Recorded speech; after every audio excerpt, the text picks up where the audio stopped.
Hello, 7th grade, and welcome to another edition of The Giver, brought to you by Mr. Z. This is Chapter 6, and it begins on page 51. So we begin Chapter 6 in The Giver. Lily, please hold still, Mother said again. Lily, standing in front of her, fidgeted impatiently. I can tie them myself, she complained. I always have. I know that, Mother replied, straightening the hair ribbon on the little girl's braids. But I also know that they constantly come loose, and more often than not, they're dangling down your back by afternoon. Today, at least, we want them to be neatly tied and to stay neatly tied. I don't like hair ribbons. I'm glad I only have to wear them one more year, Lily said irritably. Next year, I get my bicycle too, she added more cheerfully. There are good things each year, Jonas reminded her. This year you get to start your volunteer hours. And remember last year, when you became a 7, you were so happy to get your front button jacket? The little girl nodded and looked down at herself, at the jacket with its row of large buttons that designated her as a 7. 4s, 5s, and 6s all wore jackets that fastened down the back, so that they would have to help each other dress and would learn interdependence. The front button jacket was the first sign of independence, the first very visible symbol of growing up. The bicycle, at 9, would be the powerful emblem of moving gradually out into the community, away from the protective family unit. Lily grinned and wriggled away from her mother. And this year you get your assignment, she said to Jonas in an excited voice. I hope you get pilot, and that you can take me flying. Sure I will, said Jonas, and I'll get a special little parachute that just fits you, and I'll take you up to, maybe 20,000 feet, and open the door and... Jonas, Mother warned. I was only joking, Jonas groaned. I don't want pilot, anyway. If I get pilot, I'll put it in an appeal. Come on, Mother said. She gave Lily's ribbons a final tug. Jonas, are you ready? Did you take your pill? I want to get a good seat in the auditorium.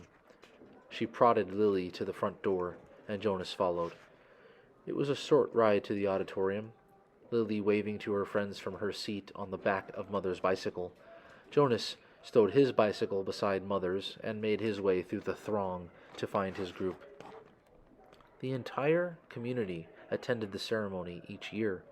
For the parents, it meant 2 days holiday from work. They sat together in the huge hall. Children sat with their groups until they went, one by one, to the stage. Father, though, would not join Mother in the audience right away. For the earliest ceremony, the naming, the nurturers brought the new children to the stage. Jonas, from his place in the balcony with the 11s, searched the auditorium for a glimpse of Father. It wasn't at all hard to spot the nurturers section at the front. Coming from it were the wails and howls of the new children, who sat squirming on the nurturers' laps. At every other public ceremony, the audience was silent and attentive. But once a year, they all smiled indulgently at the commotion from the little ones, waiting to receive their names and families. Jonas finally caught his father's eye and waved. Father grinned and waved back, then held up the hand of the new child on his lap, making it wave too. It wasn't Gabriel. Gabe was back in the nurturing center today, being cared for by the night crew. He had been given an unusual and special reprieve from the committee and granted an additional year of nurturing before his naming and placement. Father had gone before the committee with a plea on behalf of Gabriel, who had not yet gained the weight appropriate to his days of life, nor begun to sleep soundly enough at night to be placed with his family unit. Normally, such a new child would be labeled inadequate and released from the community. Instead, as a result of Father's plea, Gabriel had been labeled uncertain and given the additional year. He would continue to be nurtured at the center and would spend his nights with Jonas's family unit. Each family member, including Lily, had been required to sign a pledge that they would not become attached to this little temporary guest, and that they would relinquish him without protest or appeal when he was assigned to his own family unit at next year's ceremony. At least, Jonas thought, after Gabriel was placed next year, they would still see him often because he would be part of the community. If he were released, they would not see him again, ever. Those who were released, even as new children, were sent elsewhere and never returned to the community. Father had not had to release a single new child this year, so Gabriel would have represented a real failure and sadness. Even Jonas, though he didn't hover over the little one the way Lily and his father did, was glad that Gabe had not been released. The first ceremony began right on time, and Jonas watched as one after another each new child was given a name and handed by the nurturers to its new family unit. For some it was a first child, but many came to the stage accompanied by another child, beaming with pride to receive a little brother or sister, the way Jonas had when he was about to be a 5. Asher poked Jonas's arm. "Remember when we got Philippa?" he asked in a loud whisper. Jonas nodded. It had only been last year. Asher's parents had waited quite a long time before applying for a second child. Maybe, Jonas suspected, they had been so exhausted by Asher's lively foolishness that they had needed a little time. 2 of their group, Fiona and another female named Thea, were missing temporarily, waiting with their parents to receive new children. But it was rare that there was such an age gap between children in a family unit. When her family's ceremony was completed, Fiona took the seat that had been saved for her in the row ahead of Asher and Jonas. She turned and whispered to them, "He's cute, but I don't like his name very much." She made a face and giggled. Fiona's new brother had been named Bruno. It wasn't a great name, Jonas thought, like Gabriel, for example, but it was okay. The audience applause, which was enthusiastic at each naming, rose in an exuberant swell when one parental pair, glowing with pride, took a male new child and heard him named Caleb. This new Caleb was a replacement child. The couple had lost their first Caleb, a cheerful little 4. Loss of a child was very, very rare. The community was extraordinarily safe, each citizen watchful and protective of all children.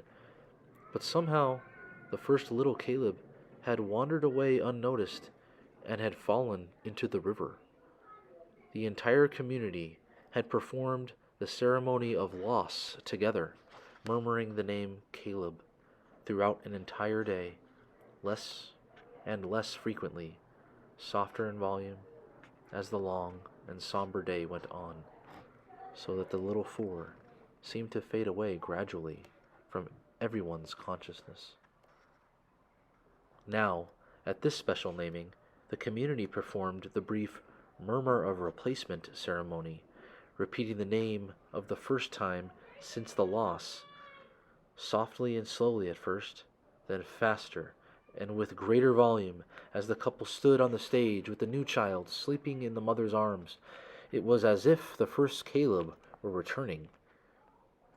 Another new child was given the name Roberto, and Jonas remembered that Roberto the Old had been released only last week. But there was no murmur of replacement ceremony for the new little Roberto. Release was not the same as loss. He sat politely through the ceremonies of 2 and 3 and 4, increasingly bored as he was each year. Then a break for midday meal, served outdoors, and back again to the seats for the 5s, 6s, 7s, and finally, last of the first day's ceremonies, the 8s. Jonas watched and cheered as Lily marched proudly to the stage, became an 8, and received the identifying jacket that she would wear this year, this one with smaller buttons and, for the first time, pockets. indicating that she was mature enough now to keep track of her own small belongings. She stood solemnly listening to the speech of firm instructions on the responsibilities of 8 and doing volunteer hours for the first time. But Jonas could see that Lily, though she seemed attentive, was looking longingly at the row of gleaming bicycles, which would be presented tomorrow morning to the Nines. Next year, Lily Billy, Jonas thought. It was an exhausting day, and even Gabriel, retrieved in his basket from the nurturing center, slept soundly that night. Finally, it was the morning of the ceremony of 12.